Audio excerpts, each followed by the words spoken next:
Good evening, everyone. Welcome to the second Friday Night Fever of the season, and hopefully the last one in our makeshift studio. As you can see, things are breaking down. The orchestra wanted to take the night off. I tell you, it's a rough world. Let's go to our first game of the night. The Ishpeming Hematites visiting Norway.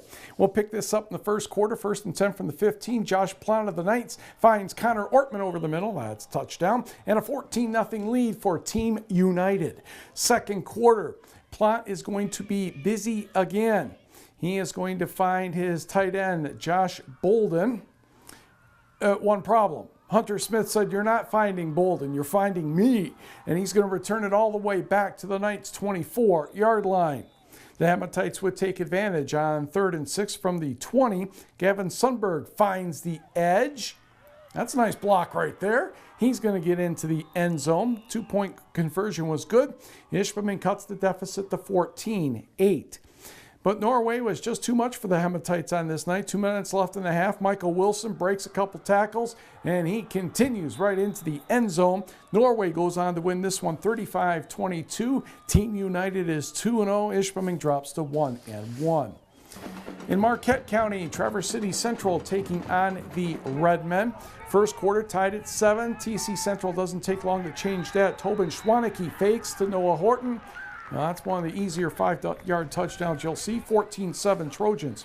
Second quarter, Marquette's Brendan Caskey looks for a receiver. That's Ethan Martish. He brings it in. Goes out of bounds at the TCC 38-yard line, a gain of 34.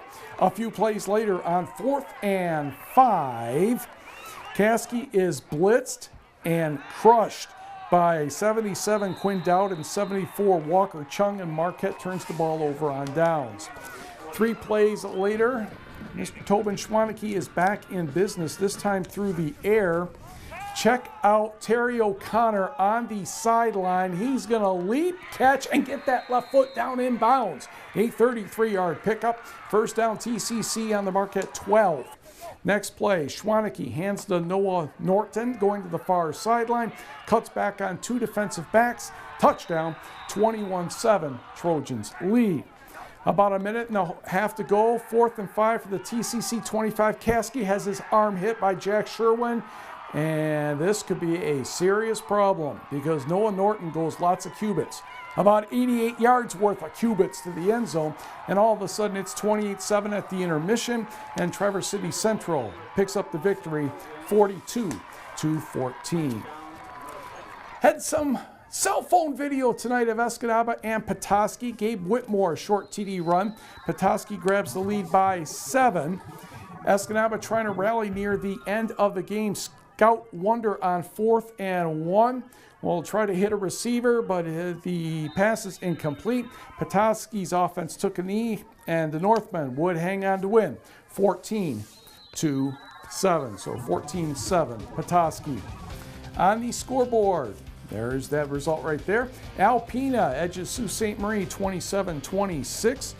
Menominee and Kaukauna went back and forth for quite a while. Jacob Revard, 182 yards, give or take a few, and 5 touchdowns. Oh, that one's legit. 41-33 Maroons. Kingsford takes it easy on Milwaukee Riverside, 29-8. Go Gibbek had an 18-0 lead before Hancock's alarm clock went off, and then the Bulldogs scored the last 40 to win 40-18. Newberry drops a heartbreaker to Gaylord St. Mary, 28-21 in overtime. And Bark River Harris has no trouble crossing the border, defeating Tiger Marion 64-6. Let's go back to Michigan in Iron County. West Iron County taking on Hurley. Another good night of football down that way. First, Neil Tomasowski drops back and says, maybe I'll just run. And he does. Touchdown. Whitecon fans, very pleased. Blue and white off to a good start. Then Hurley with the handoff to Andy Hamlin. And he's going to break off a big chunk of yardage. But the Midgets can score before the end of the quarter. No, they couldn't. So we move to the second. And they hand off to Scott Subert. And he dives in for the score. He's not very excited about it, though. Way to calm down. Later in the second, Tomasowski drops back for the Whitecons. Fires to Zach Quintero. Little help with the shoulder pad never hurts. Nice job, Zach. And that would set up a 10-yard touchdown pass from Tomasowski to Josh Nelson. Takes a big hit, but he was across the line, a little deceiving where the pylon was. Clock winding down in the second. The Whitecons handed off to Jace Brockhagen, who ended up with about 260 yards and 3 touchdowns, but he's not going to be able to get in the end zone without fumbling the football. However, Josh Nelson makes him feel good, and he recovers for the score. Hurley would keep it close, but the Whitecons win this one 34-30. The first meeting between Gladstone and Manistique since 1976. Braves get on the board first. Aaron Johnson breaks contain, and he's into the end zone, and it's a 7-0 lead after the extra point. Emeralds are punting. Oops, or the Braves were not punting, and that's not good because here goes Darren Johnson. He's pretty good. I like this guy. I think everybody in the UP would like him if they get a chance to see him. That's 50 yards for the touchdown and 30-0. Then Owen Hansen's going to get the call, and he's going to score. Oops, bad news. Somebody left some yellow laundry on the field, so he scores a couple plays later, and Gladstone goes on to win 44-6. Manistique ended the game with just 12 players. On the scoreboard here in 8-man football, all good things must come to an end. North Central's win streak of 2 straight state championships comes to an end as Forest Park wins in overtime, 66-58, and interception after Forest Park scored, enabled the Trojans to win in OT. Pickford, no trouble with Bellston, 51-0. Rudyard over Bel Air, 50-12, and it was Cedarville over Posen, 54-14. By the way, in that Forest Park victory, Connor Bortolini had more than 400 yards rushing and who knows how many touchdowns. Okay, college volleyball. Northern Michigan had a tournament at Ferris, I believe. The Wildcats defeated Missouri State 3-2. Sarah Keene had 13 kills and 3 others had double figures. In the second match, the Wildcats also won 3-1 over Quincy, and Kayla Choza had 15 kills in that match. Michigan Tech dropped a close one last night to Hillsdale 3-2. Bounced back very nicely today to take Indianapolis 3-0. Macaulay Peterson had 13 kills in the Indy match. Also in volleyball, Lake Superior State defeated Trinity 3-1, but fell to St. Xavier 3-0. And the Finlandia volleyball team dropped a 3-0 decision to Aurora. Women's college soccer, St. Cloud State was able to get the best of NMU 3-0.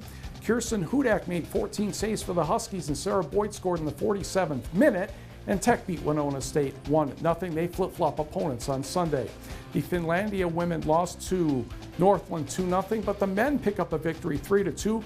Glody Kangia scored in the 97th minute. And several former Upper Peninsula cross-country runners had pretty good days at a collegiate meet in Mount Pleasant. It was the 32nd annual Jeff Drenth Invitational. On the women's side, Marquette's Lindsay Rudden of Michigan State won the 5-kilometer event in 17 minutes, 18 seconds. Newberry's Natalie Beaulieu was 21st for Central Michigan in 19 minutes and 16 seconds.